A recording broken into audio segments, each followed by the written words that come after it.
Speak like you love yourself. Think like you love yourself. Eat like you love yourself. And care for your natural hair like you love yourself.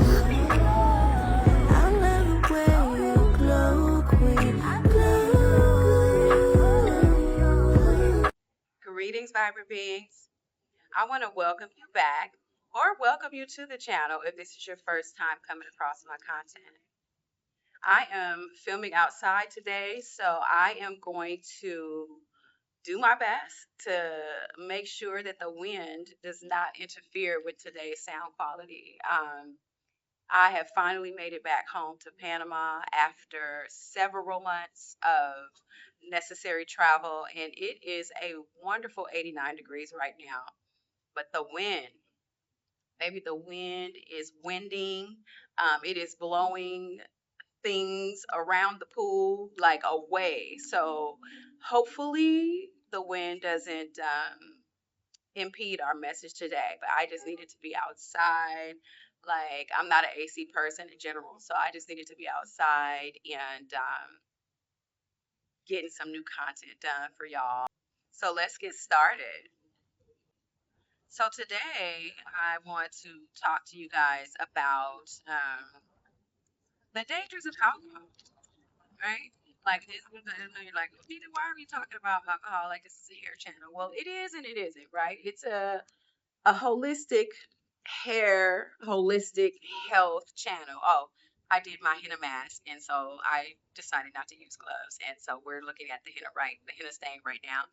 I'll give y'all a close up of that in another video of how the henna turned out, but I'm loving it.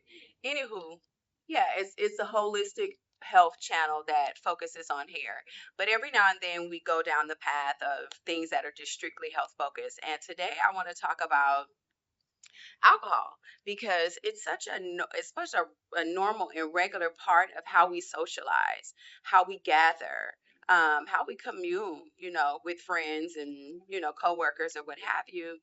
That I don't think that a lot of us really recognize the serious health impacts that regular consumption of alcohol has.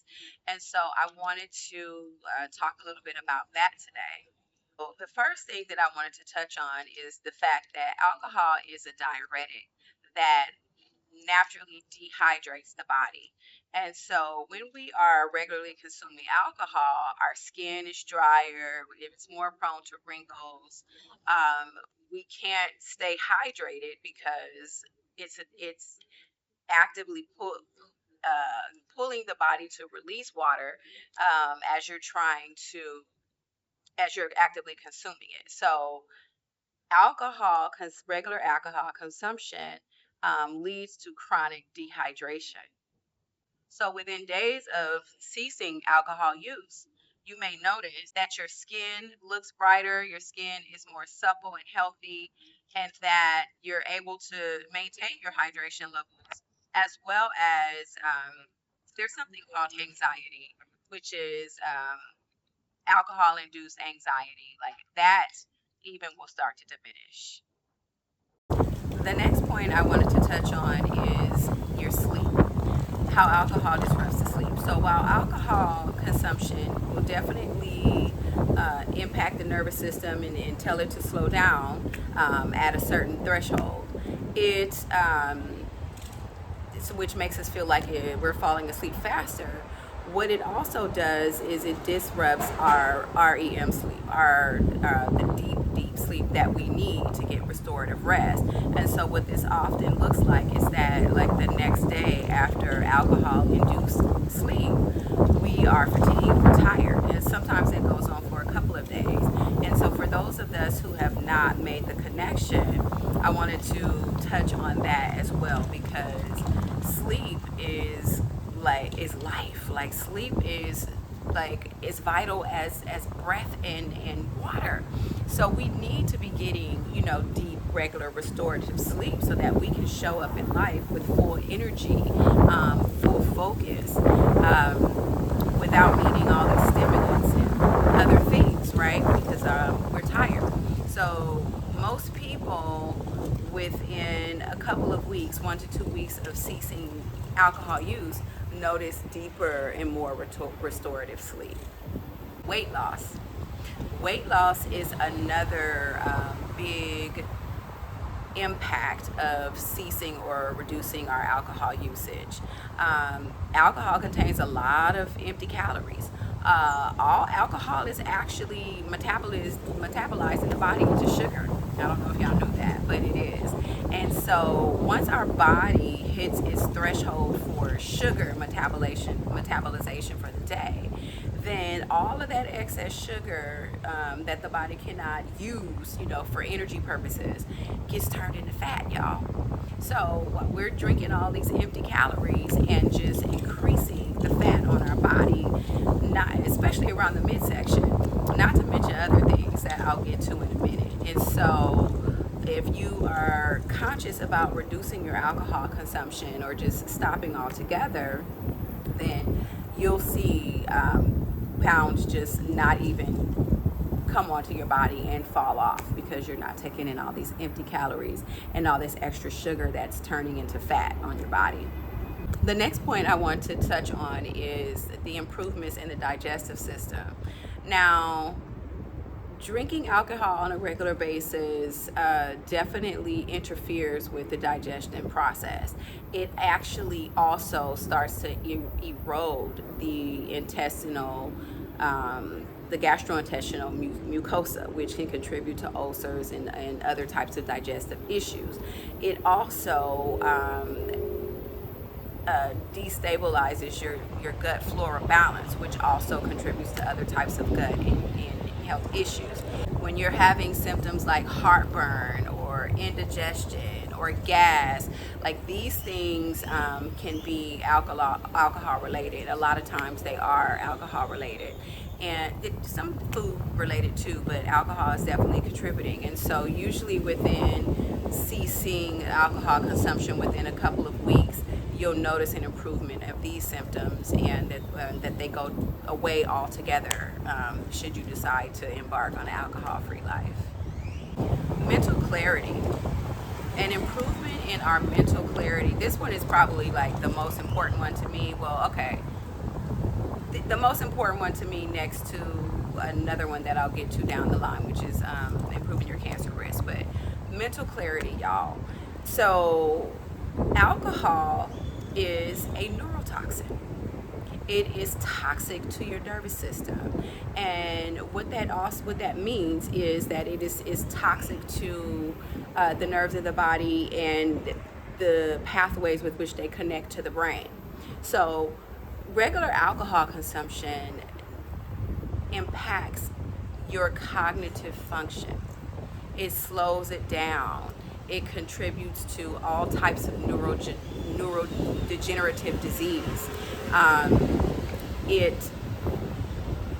It can even impact our hair growth, because I don't know if you recall me telling you in another video, but our hair is an extension of our nervous system. And so and there are parasympathetic nerves in each hair follicle. So anything that is toxic to our nervous system, which neurotoxins are, alcohol is also going to have a negative impact on your hair growth. But hair growth to the side, that's like the least of my concerns when we're talking about alcohol for this purpose.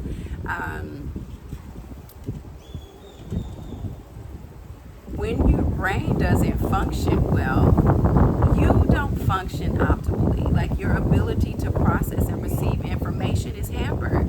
Your memory is hampered. Brain fog is one of the chronic symptoms of regular alcohol consumption. Ceasing alcohol use definitely improves our mental clarity, as well as gets us out the way of this neurotoxic effects that it has on us. But mental clarity improves, brain fog.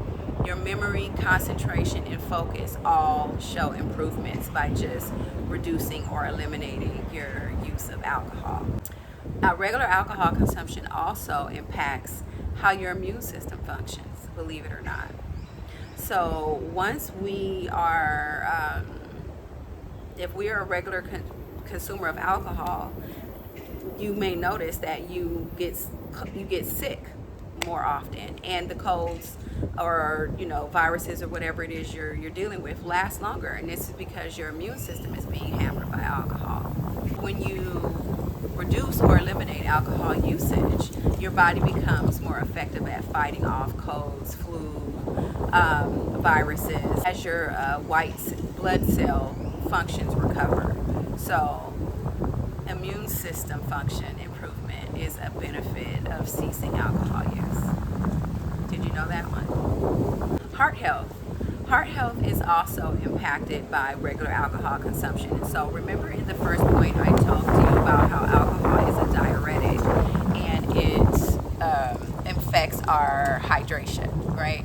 Well, the part of this hydration impact also extends itself to the brains and the veins, or the brain too, but the veins and the arteries. And so those of us that are battling with high blood pressure, this is especially important, because when our veins and our arteries are being dehydrated, they are shrinking, they are constricting, which has an impact on how freely the blood is able to move through them.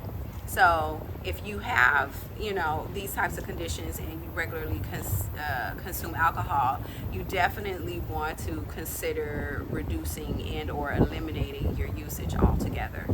And so the way that this relates to improving our heart health is that usually within a month of ceasing alcohol usage, the blood pressure normalizes, immediately reducing the strain on your cardiovascular system. Emotional stability is another one that I didn't quite know before I decided to take a year away from alcohol and just see what improvements happened for me. So for my 47th birthday, I decided to give myself a year of sobriety, like no alcohol, and that was in October of 2024. So October 25 came and I was like, you know what, let's just keep going. I feel absolutely no desire to go back. Now on this year of sobriety, I did give myself permission to try things I've never tried before. So I've done a lot of drinking in my life, right? So if ever I came across some sort of alcohol that I never tried before, I was like, well, I'll take a sip, I'll try it just to see what it tastes like. And when I tell you that every time that I sip something, every time I decided to try something, it just affirmed for me that I'm on the right path. I have absolutely no desire to go back. I don't even enjoy the taste of it anymore. And of course, even if I did enjoy the taste of it, I'm at such a different place with how I'm valuing my health and taking care of my body temple that the benefits of the taste wouldn't even be worth the negative health impact. But yeah, emotional stability is also improved. And so what it says here is that long-term sobriety helps to stabilize the neurotransmitters like serotonin and dopamine, often leading to significant improvements in depression and anxiety. And so this one, I can tell you personally, I had some things going on in my life that required that I be clear, that required that I be focused, that required that I can be fully present in my life so that I can properly evaluate what I was experiencing. And I didn't know the point that I just shared with you guys then, but I can tell you, having lived through it, removing alcohol from my life definitely helped me to have the presence and be able to process what I was experiencing and remove myself from a very unhealthy and toxic personal relationship that had spanned over a decade, y'all. And so it wasn't until I decided to start taking better care of my health, to remove the crutches, the things that we reach for when we're feeling upset, when we're feeling sad. It's kicking up. It's affirming.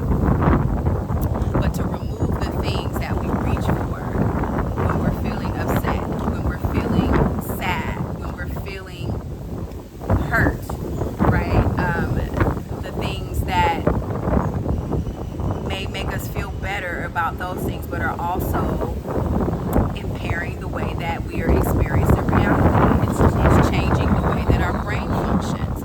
It is making things that are tolerable, well, that really shouldn't be tolerable, more tolerable, because we're not fully present in the moment. We can't really fully feel our emotions when we are on alcohol. And so, as a personal experience, definitely the emotional stability piece I can speak to, having removed that and having to be fully present in my own life and make some decisions that not only supported my physical health but also supported my emotional and my spiritual health. So emotional stability, y'all. Like, if y'all struggling with things and you know you're the type of person that is gonna, I need a drink because this, baby, try life without it. And the changes that you need to make, you're going to be compelled to make them, because you don't have anything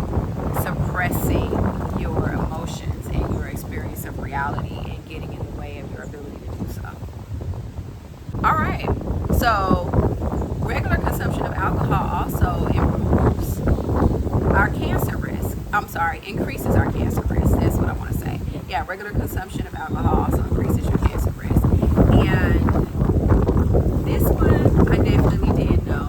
And but I want to make sure that you all, honey, the wind is windy.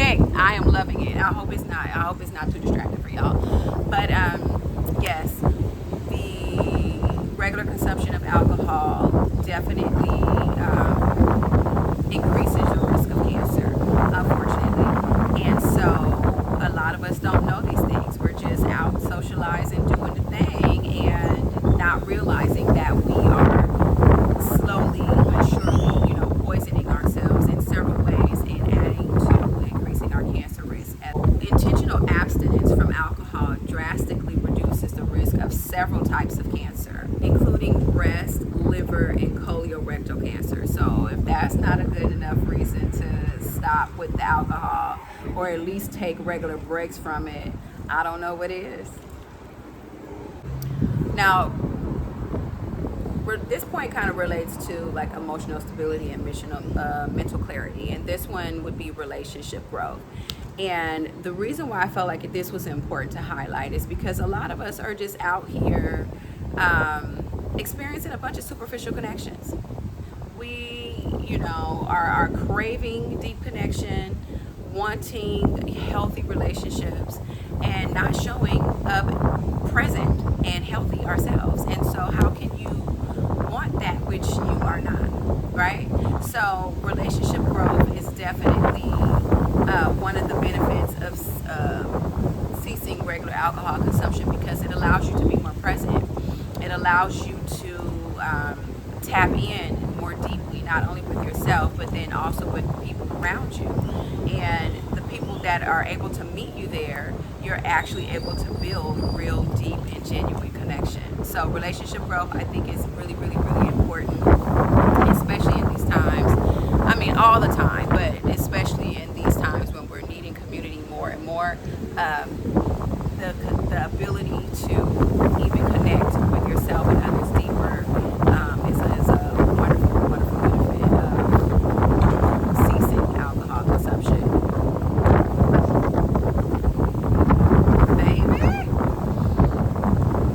I'ma blow away. If y'all see the flow, just blow away. Like, just don't even laugh at me, or you can laugh. But listen, I'm enjoying it. When I tell you, it is wonderful. I hope y'all can hear me, because I've been talking way too long. So financial savings is the last one that I want to speak to. And alcohol is not cheap. Well, unless you drink the cheap stuff, right? But alcohol is not cheap, y'all. And so all this money we spending on this substance that, whether we're out buying it or we're buying it in the home, that really does us no earthly good. It really does us no good. So we're spending all this money to poison ourselves, to make our health worse, to negatively impact our relationships, like to develop all types of disease. Like we're putting money into that. Why? So financial savings, I felt like, was worthy of a mention, because if you stop regularly buying alcohol, I saw a stat that said I think the average savings is like between $1,500 and $3,000 annually by just not consuming. Well, not purchasing alcohol. This is between home consumption and what we're spending out at the bars and the clubs and so forth. So if you value your money as much as you value your health, that might be a good thing to consider as you evaluate your relationship with alcohol. Now, I've covered some points that I think are important for helping us all to make a decision as to what we want our relationship with alcohol to be.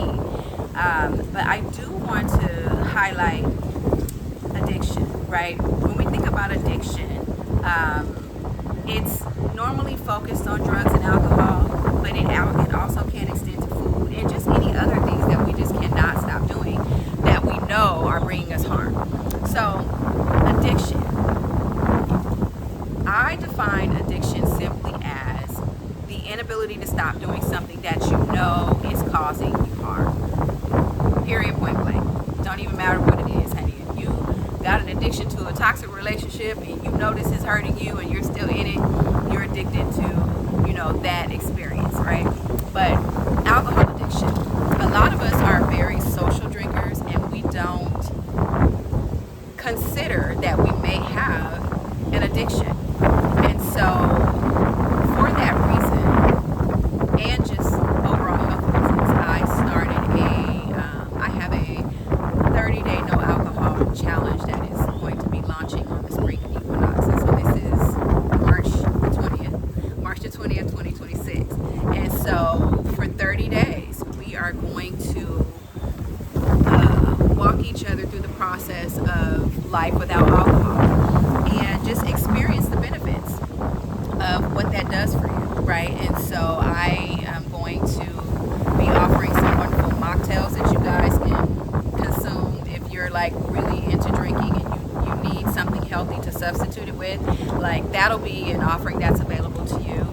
And what else? Even daily affirmations or mantras to just help you on your journey, right? For me at this point, it's easy breezy. Like I don't even think about it. I am like deep into my healthy elixirs and mocktails and just actively sober life at 48, and I'm loving it. Like I have no intention on going back. Y'all, this thing is gonna blow us away. And I'm not even mad about it. But I have no intention of going back. And so for those of you who are willing to test your relationship with alcohol, just wanted to see, do you have the discipline to put this down for 30 days and do something good for your health? I invite you to join me on this challenge. There will be a link in the description to join. And let's just see.